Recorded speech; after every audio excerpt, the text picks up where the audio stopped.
respected guests, Ratan madam, all my teachers and all my friends, અને અહીંયા તમામ બેઠેલા મહેમાનોને મારો પ્રણામ કરું છું.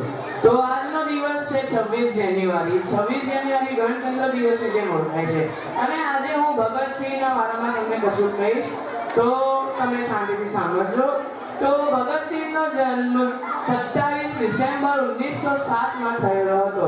એમનો જન્મ બંગા ગાંવ લાલયપુર જિલ્લા અને પંજાબમાં થયો હતો, જે હમણાં પાકિસ્તાનમાં છે.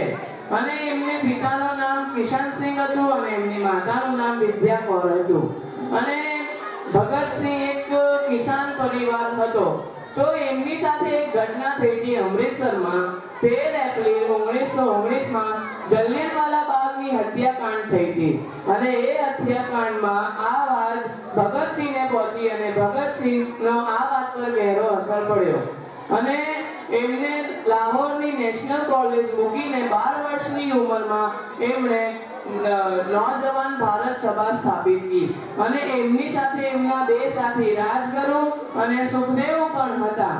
અને એમને ચંદ્રશેખર આઝાદ સાથે મળી તેમને ઘણા બધા મોટા કામો કર્યા, જે આજ સુધી કોઈ પણ કરી ના શક્યો.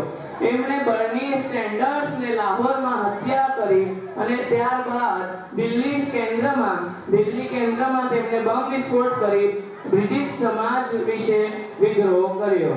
અને આ વિદ્રોહમાં 26 ઓગસ્ટ 1930 માં તેમને અદાલતે ફાંસીની સજા આપી.